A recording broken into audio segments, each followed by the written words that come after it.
미국 교육계가 충격에 빠졌습니다. 미국 교육계에 대한 여론도 매우 나쁘다고 하는데요. 순간 시청률 최대 79%를 기록한 CNN 뉴스 생방송이 큰 이슈였습니다.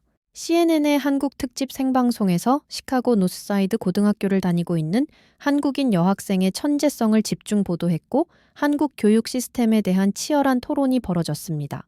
이를 보고 미국 교육계 자체적으로 자신들의 교육 시스템 재점검을 검토하게 된 놀라운 일이 벌어진 건데요.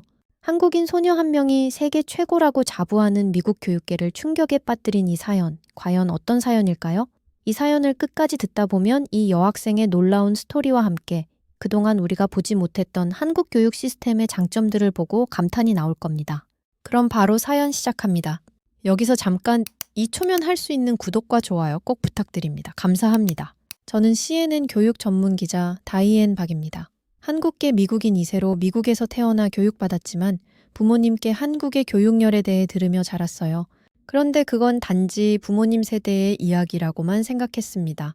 적어도 그날 시카고 노스사이드 고등학교 수학대회를 취재하기 전까지는 말이죠.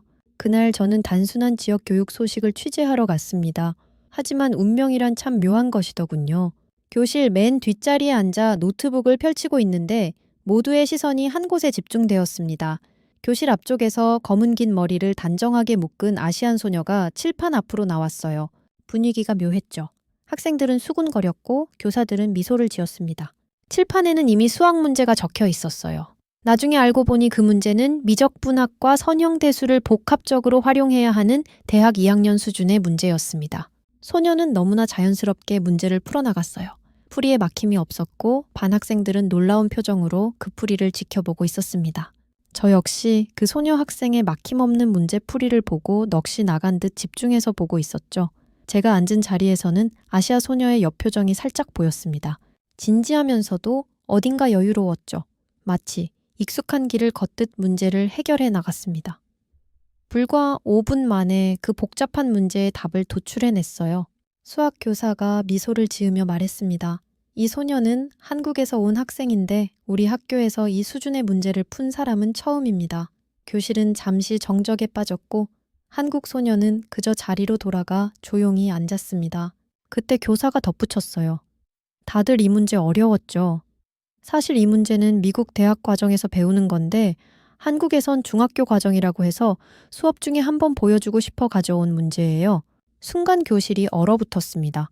학생들의 표정이 굳었고 저도 충격이었죠. 정말 그럴 수 있을까요? 미국 대학생들이 푸는 문제를 한국 고등학생이 이런 수준의 문제를 풀 수 있다니. 그날 밤 뉴스룸으로 돌아온 저는 곧바로 편집장에게 이 소식을 전했습니다. 처음엔 그저 지역 뉴스거리 정도로만 생각했죠. 하지만 상황은 빠르게 변했어요. 저희 보도가 나간 후 SNS에서 화제가 됐고 금세 전국 뉴스로 확대됐습니다. 사람들은 K수학이라는 해시태그를 만들어 공유하기 시작했어요. 그때 리처드 골드라는 보수 교육평론가가 저희 CNAN 아침 뉴스에 출연해 한국식 교육을 비판했습니다. 한국 교육은 창의성을 죽이는 기계적 훈련일 뿐이라고요. 그의 말은 강했습니다. 미국은 세계 최고의 교육 시스템을 갖추고 있으며 한국처럼 아이들을 시험 기계로 만들어선 안 된다고 주장했죠. 골드의 발언은 저를 화나게 했어요. 아직 제대로 알아보지도 않고 단정짓는 그의 태도가 마음에 들지 않았습니다. 한국 교육에 대한 그의 편견이 너무 심했죠. 그래서 저는 이 천재 한국 여학생을 제대로 취재해보기로 결심했습니다.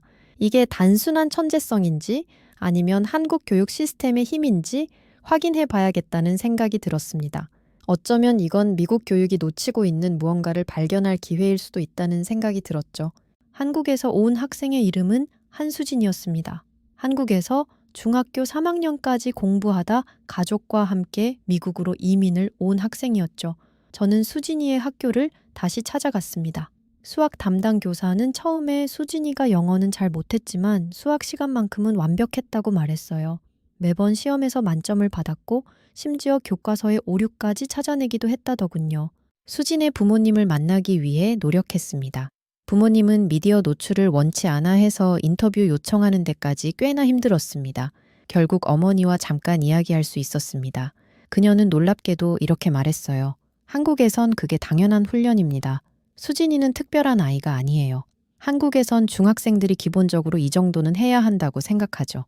이 말에 저는 큰 충격을 받았습니다. 미국에서 대학생 수준으로 여겨지는 내용이 한국에선 중학생의 일상이라니요. 이건 단순한 개인의 천재성이 아니라 시스템의 차이라는 확신이 들었습니다. 서둘러 인터뷰를 마치고 회사로 돌아와 CNN 특종 기사를 작성하려고 했습니다. 그러나 회사로 돌아왔을 때 상황은 더 복잡해졌어요. 리처드 골드가 전국적인 교육 토론 프로그램에서 다시 한국 교육을 비판하고 있었습니다. 그는 더 나아가 제 보도 내용까지 비판하며 비방까지 하더군요. 작은 아시아 국가의 비인간적인 교육 방식을 미화하는 것은 위험하다. 그들은 자살률 1위 국가 아닌가? 한국에서 온 한 학생의 사례로 미국 교육 전체를 폄하하는 건 말도 안 된다. 골드의 이 발언은 빠르게 확산됐고 보수 언론들은 그의 주장에 힘을 실었습니다. 일부 보수적인 학부모들은 SNS에서 저를 직접 공격하기 시작했어요. 심지어 제가 한국계라는 이유로 편향된 보도를 한다는 비난까지 쏟아졌습니다. 사실 저는 제가 욕먹는 건 괜찮습니다. 그러나 이러한 좋지 않은 내용과 욕설이 그 학생 수진이에게까지 피해가 가는 게 너무 걱정됐죠. 그래서 이건 어떻게든 사실을 증명해야 수진 학생을 지킬 수 있다고 생각했습니다. 이런 생각을 하던 중 CNN 편집장이 저를 사무실로 불렀습니다. 그는 제 보도가 논쟁을 일으키고 있다며 우려를 표했어요. 만약 객관적인 증거를 제시하지 못한다면 이 사안에서 손을 떼야 할 수도 있다고 말했습니다. 저는 필사적으로 항변했어요.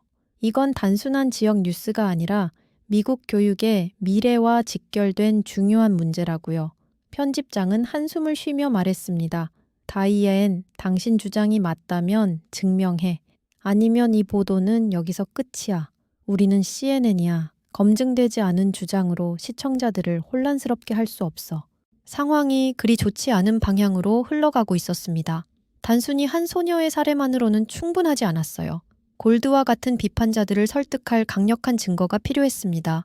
제 보도의 신뢰성은 흔들렸고 수진 학생도 혹여나 나로 인해 상처를 받을 수 있는 상황이 될 것 같아 보였죠. 더 큰 문제는 이 이야기가 사라지면 미국 교육계가 중요한 교훈을 놓치게 될 거라는 점이었죠. 그날 밤 저는 한국 교육의 진실을 파헤치겠다는 다짐을 했습니다. 이건 단순한 호기심을 넘어선 사명이 되었어요. 미국 교육의 미래가 달린 문제라 여겼죠. 한국으로 직접 가서 그들의 교육 시스템을 취재해야겠다고 결정했습니다. 하지만 편집장의 승인 없이는 불가능한 일이었어요. 다음 날 아침 최후의 설득을 시도했습니다. 한국 교육에 대한 특집 다큐멘터리를 제안했어요. 객관적인 시각으로 한국의 수학교육 시스템을 심층 분석하겠다고 말이죠. 편집장은 여전히 회의적이었습니다. 그때 제 휴대폰으로 이메일이 도착했어요. 수진의 어머니가 보낸 것이었습니다. 수진 어머니의 이메일에는 수진이 한국에서 다녔던 학원 교재와 문제집 사진이 첨부되어 있었어요. 그리고 짧은 메시지가 있었습니다. 미국 사람들이 알아야 할 진실이 있다면 도와드리고 싶습니다. 수진이는 한국에서 평범한 학생이었어요. 편집장에게 이 자료를 보여주자 그의 표정이 변했습니다. 한국 중학생 교재에 있는 수학 문제들은 미국 고등학교 AP 과정보다 난이도가 높았어요. 마침내 편집장은 고개를 끄덕였습니다. 특집 다큐멘터리 제작을 승인받았어요. 48시간 내로 저는 인천공항에 도착했습니다. 서울 강남구 대치동으로 직행했어요. 한국 교육의 중심지라고 들었거든요. 대치동 학원가를 처음 봤을 때 충격이었습니다. 수많은 학생들이 밤늦게까지 공부하고 있었어요. 학원 건물들이 빼곡히 들어차 있었고 각 층마다 다른 과목을 가르치고 있었습니다. 그곳에서 한국의 유명 수학학원 강사를 만났습니다. 그는 칠판에 복잡한 수식을 적으며 설명해 주었어요. 우리는 공식을 외우기 전에 이유부터 가르칩니다.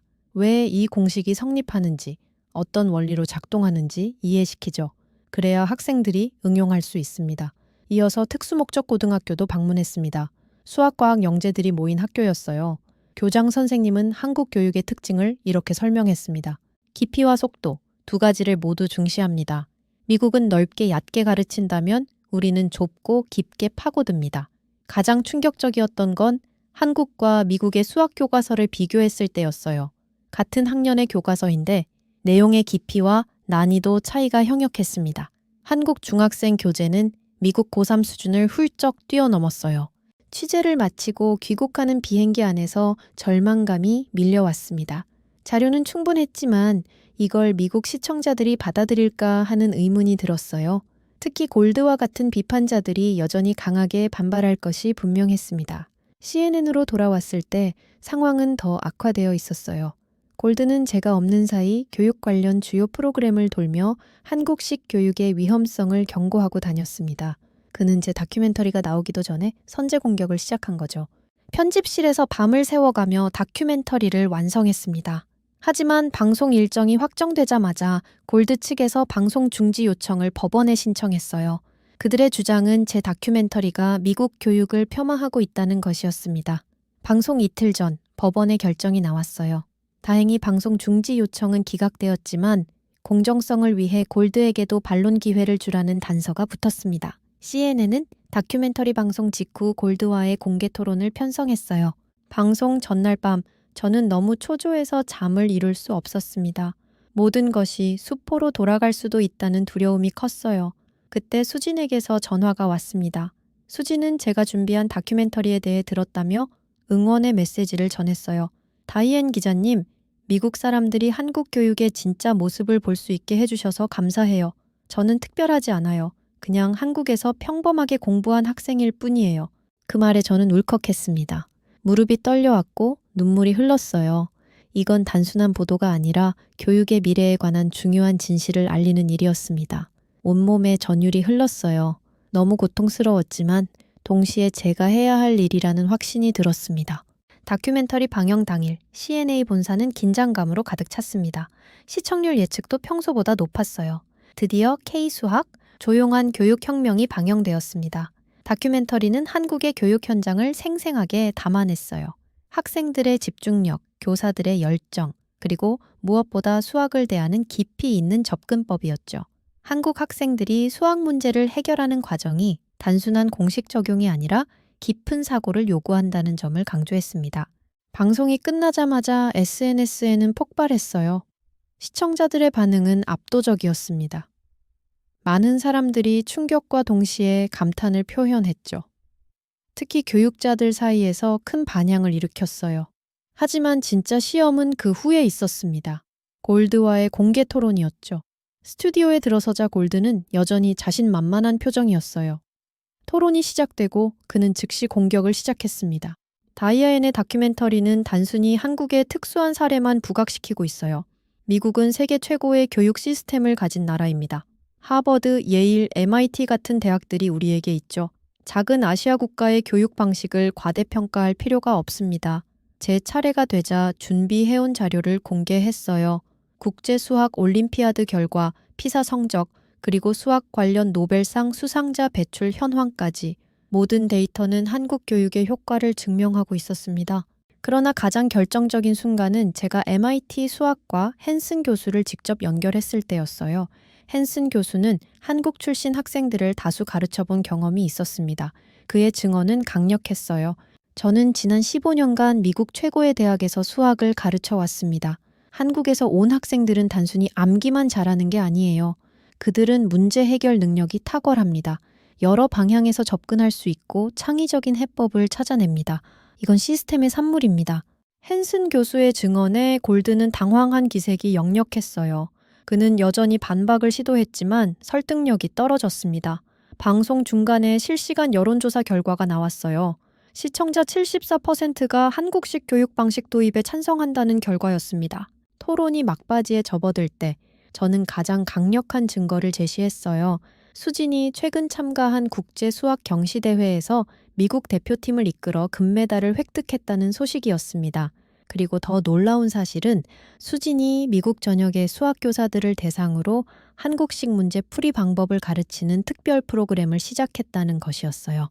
골드는 더 이상 강력하게 반박하지 못했습니다. 토론의 흐름은 완전히 제 쪽으로 기울었어요. 방송이 끝날 무렵 그는 마지막 발언에서 한 발 물러났습니다. 다이앤의 보도가 보여준 한국 교육의 장점은 분명히 있습니다. 우리는 서로의 시스템에서 배울 점을 찾아야 할 것 같네요. 토론 이후 며칠 동안 미국 교육계는 큰 변화의 조짐을 보였습니다. 여러 대학의 교육학과에서 한국의 수학 교육에 관한 연구 프로젝트가 시작됐어요. MIT에서는 K-MATS라는 이름의 연구 논문이 발표되기 시작했습니다. 저는 이 기회에 수진과 더 깊은 인터뷰를 진행했어요. 그녀에게 한국 교육의 핵심이 무엇인지 물었습니다. 한국에서는 수학을 언어처럼 배워요. 단순히 공식을 외우는 게 아니라 그 논리와 흐름을 이해하죠. 한 문제를 여러 방법으로 풀어보는 연습을 많이 해요. 미국에선 답만 맞으면 됐지만 한국에선 풀이 과정이 더 중요했어요. 수진의 말은 정확했습니다. 제가 한국에서 취재했을 때도 느꼈던 점이었어요. 한국의 수학 교육은 단순한 암기가 아니라 깊은 이해를 추구했습니다. 학생들은 한 문제에 대해 최소 3가지 풀이 방법을 연습했고 가장 효율적인 방법을 찾아내는 훈련을 했어요. MIT의 헨슨 교수는 추가 인터뷰에서 더 놀라운 견해를 밝혔습니다. 한국 교육의 가장 큰 강점은 체계적인 사고력 훈련입니다. 이건 단순히 시험을 잘 보기 위한 것이 아니에요. 복잡한 문제를 분해하고 핵심을 파악하는 능력을 키워주죠. 사실 이런 능력은 미래 사회에서 가장 필요한 역량입니다. 헨슨 교수의 의견은 교육계에 큰 반향을 일으켰어요. 많은 교육 전문가들이 한국식 교육 방식에 주목하기 시작했습니다. 특히 한국 학생들이 보여주는 문제 해결 과정의 체계성과 논리적 접근법이 화제였죠. 더 놀라운 사실은 한국의 수학 교육이 단순히 학교에서만 이루어지는 것이 아니라는 점이었습니다. 학원, 과외, 자기주도 학습 등 다양한 채널을 통해 심화 학습이 이루어졌어요. 이런 다층적 접근법이 학생들의 실력을 높이는 데 큰 역할을 했습니다. 한국 수학 교육의 또 다른 강점은 약식 풀이법이었어요. 복잡한 문제를 더 단순하고 효율적으로 풀어내는 방법론이었죠. 수진이 보여준 약식 풀이법에 미국 교수들도 감탄했습니다. 그것은 단순한 기술이 아니라 수학적 직관과 깊은 이해에서 비롯된 것이었어요. 한국 교육이 보여준 또 하나의 장점은 체계적인 커리큘럼이었습니다. 학년별로 명확한 학습 목표가 설정되어 있고 그에 따른 심화 학습이 자연스럽게 이루어졌어요. 미국의 경우 학교마다 심지어 같은 학교 내에서도 교사에 따라 수업 내용과 수준이 크게 달랐습니다. 저는 이 모든 과정을 겪으면서 제 자신의 편견도 많이 깨달았습니다. 처음에는 한국 교육이 단순히 강압적이고 주입식이라고만 생각했어요. 부모님께서 종종 말씀하셨던 한국의 치열한 입시 경쟁, 밤늦게까지 이어지는 학원 수업 등이 머릿속에 있었죠. 하지만 직접 한국 교육 현장을 취재하고 수진과 같은 학생들을 만나면서 시각이 달라졌습니다. 한국 교육은 분명 강도 높은 훈련을 요구했지만 그 안에는 깊이 있는 사고력과 문제 해결 능력을 키우는 체계적인 시스템이 있었어요. 특히 인상적이었던 것은 많은 한국 학생들이 수학을 단순한 과목이 아니라 언어처럼 접근한다는 점이었습니다. 수학적 사고방식이 일상에 스며들어 있었죠. 이런 접근법은 미국 교육에서는 찾아보기 힘든 것이었어요. 리처드 골드도 점차 입장을 바꾸기 시작했습니다. 그는 후속 인터뷰에서 한국 교육의 일부 측면은 미국이 참고할 만하다는 점을 인정했어요. 특히 수학적 개념에 대한 깊은 이해와 다양한 풀이 방법을 훈련하는 접근법에 관심을 보였습니다. 제가 가장 크게 깨달은 점은 교육의 완벽한 모델은 없다는 사실이었어요. 각 나라의 문화와 역사적 배경에 맞는 시스템이 있겠죠. 하지만 서로에게서 배울 점은 분명히 있었습니다.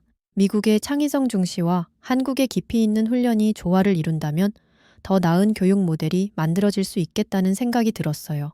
골드와의 두 번째 토론에서 저는 이런 균형 잡힌 시각을 제시했습니다. 한국 교육의 장점을 인정하면서도 학생들의 행복과 전인적 성장도 중요하다는 점을 강조했죠. 골드도 더 이상 한국 교육을 일방적으로 비판하지 않았어요. 그는 양국 교육의 장단점을 비교하는 더 건설적인 대화를 이어나갔습니다. 미국 내 교육 전문가들 사이에서도 변화가 시작됐어요. 기존의 핀란드 교육을 모범 사례로 연구하던 흐름이 한국으로 옮겨가기 시작했습니다. 한국식 수학 교육의 깊이와 체계성이 주목받았죠. 특히 문제 해결 능력을 키우는 방법론에 많은 관심이 쏠렸어요. CNN의 교육 포럼에 초청된 한국의 교육 전문가는 이렇게 말했습니다. 한국 교육의 강점은 기초에 대한 철저한 훈련입니다. 기본기가 탄탄해야 응용도 가능하죠. 미국 교육은 창의성과 자유로운 사고를 북돋우는 데 강점이 있습니다. 양국이 서로의 장점을 배운다면 더 완전한 교육이 될 것입니다. 이 말에 깊이 공감했습니다. 교육은 단순히 어느 나라가 우월하다의 문제가 아니라 서로 배우고 발전하는 과정이었습니다. 그리고 그 여정에 제가 작은 다리 역할을 했다는 사실이 뿌듯했어요. 다큐멘터리가 반경된 후 2달, 미국 교육계는 빠르게 변화하기 시작했습니다. 보스턴, 시카고, 뉴욕 등 주요 도시의 교육청에서 K-Math 파일럿 프로그램을 도입하기로 결정했어요. 이는 한국식 수학 교육 방법론을 미국 공립학교에 적용해보는 실험적 프로그램이었습니다. 저 역시 많이 달라졌어요. 단순한 교육 전문 기자에서 두 문화 사이의 가교 역할을 하는 사람이 되었습니다. 이제는 미국과 한국을 오가며 교육 시스템에 관한 심층 보도를 이어가고 있어요. 사람들은 제게 K교육 전도사라는 별명을 붙여주기도 했습니다. 수진과도 더 가까워졌어요. 그녀는 이제 미국 전역에서 한국식 수학 교육법을 가르치는 특별 프로그램에 참여하고 있었습니다.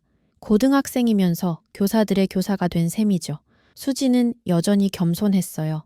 저는 그저 운이 좋았을 뿐이에요. 한국에서 받은 교육이 제게 큰 도움이 됐고 이제 그걸 나눌 수 있어 기쁘답니다.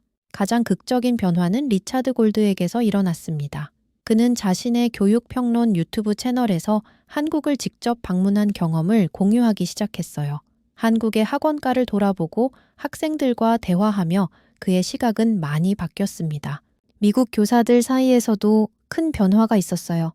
한국식 수학 교육 방법론을 배우기 위한 워크숍이 전국적으로 열렸습니다. 많은 교사들이 기존의 교육 방식을 재고하기 시작했어요. 특히 수학적 개념을 가르치는 순서와 깊이에 대한 새로운 접근법이 주목받았습니다. 제 자신도 이 과정에서 깊은 변화를 경험했어요. 한국계 미국인으로서 양쪽 문화를 이해하는 특별한 위치에 있다는 것을 깨달았습니다. 처음에는 이 이야기가 단순히 좋은 보도거리였지만 이제는 제 정체성과 깊이 연결된 사명이 되었어요. 수진의 어머니와 나눈 대화가 특히 기억에 남습니다. 그녀는 이렇게 말했어요. 다이앤 씨, 당신이 없었다면 이런 변화는 없었을 거예요. 한국 교육의 진짜 가치를 미국 사람들에게 보여준 건 당신입니다. 그 말에 마음이 따뜻해졌어요. 저는 그저 진실을 찾아 보도했을 뿐인데 그것이 양국의 교육 시스템을 발전시키는 계기가 되었다니 감격스러웠습니다. 이 경험은 제게 기자로서의 책임감을 더 깊이 새겨주었어요. 표면적인 차이나 편견에 가려진 진실을 찾아내는 것, 그리고 그 진실을 통해 사회에 긍정적인 변화를 가져오는 것이 진정한 저널리즘의 힘이라는 사실을 배웠습니다. 특집 다큐멘터리 방영 1년 후 저는 KMS의 성과를 취재하기 위해 보스턴의 한 공립학교를 방문했습니다. 이곳은 한국식 수학 교육을 미국 현실에 맞게 접목한 파일럿 프로그램을 가장 먼저 도입한 학교였어요. 수업을 담당한 교사는 놀라운 성과를 보고했어요. 수학 성적이 전국 평균보다 32% 향상되었다고 합니다. 더 중요한 것은 학생들이 수학을 더 이상 두려운 과목으로 여기지 않게 되었다는 점이었죠. 한 학생이 제게 말했습니다. 예전엔 수학이 그냥 공식 외우고 답 찾는 거라고 생각했어요. 근데 지금은 수학이 퍼즐 풀기 같아요. 여러 방법으로 생각해보고 가장 효율적인 해결책을 찾는 게 재밌어요. 이 학교뿐만이 아니었습니다. 전국적으로 12개 공립학교에서 KMS 프로그램이 도입되었고 모두 긍정적인 결과를 보고하고 있었어요. 특히 저소득층 학생들의 수학 성취도가 크게 향상되었다는 점이 중요했습니다. 교육부에서도 이 프로그램에 주목하기 시작했어요. 국가 수준의 수학교육 개혁을 위한 위원회가 구성되었고 한국식 교육 방법론을 미국 전역에 확대 적용하는 방안이 논의되기 시작했습니다. 가장 감동적인 순간은 수진과 다시 만났을 때였어요. 그녀는 이제 MIT 수학과의 장학생으로 입학이 확정된 상태였습니다. 더 놀라운 것은 그녀가 미국 전역의 교사들을 위한 KMS 교육법 교재를 집필하고 있다는 사실이었죠. 수진은 환하게 웃으며 말했어요. 다이앤 기자님 덕분에 제가 받은 교육의 가치를 알게 됐어요. 이제 더 많은 미국 학생들이 수학의 아름다움을 발견할 수 있게 돕고 싶어요. CNN 본사로 돌아와 최종 후속 보도를 준비하면서 저는 이 모든 여정이 단순한 취재를 넘어 교육혁명의 시작점이 되었다는 사실에 가슴이 벅찼습니다. 한 조용한 소녀가 푼 수학 문제가 이렇게 큰 변화를 가져올 줄은 누구도 예상하지 못했을 거예요. 편집장은 제게 교육부문 특별상을 추천했고 미국 교육협회에서도 공로상을 수여했습니다. 하지만 가장 큰 보상은 교실에서 만난 학생들의 변화된 모습이었어요. 수학을 두려워하던 아이들이 이제는 자신감 있게 문제를 해결해 나가는 모습을 보는 것만큼 값진 경험은 없었습니다. 최종 보도를 마치며 저는 이렇게 마무리했어요. 이건 단지 교육 이야기가 아닙니다. 이것은 문명의 이야기입니다. 한국의 조용한 교육 혁명이 보여준 것은 단순히 수학 성적이 아니라 다른 문화에서 배우고 성장하는 용기와 지혜였습니다. 미래는 단지 똑똑한 것이 아니라 한국처럼 깊이 사고하는 것에 있습니다. 여러분, 조용한 한 소녀가 바꾼 건 단지 한 문제의 답이 아니었습니다. 그건 대한민국 교육이 가진 힘, 그리고 우리나라가 세계를 움직이는 진짜 이유였습니다. 오늘 사연은 여기까지입니다. 재밌게 들으셨다면 구독과 좋아요 부탁드립니다. 항상 건강하시고 행복하시기 바랍니다. 감사합니다.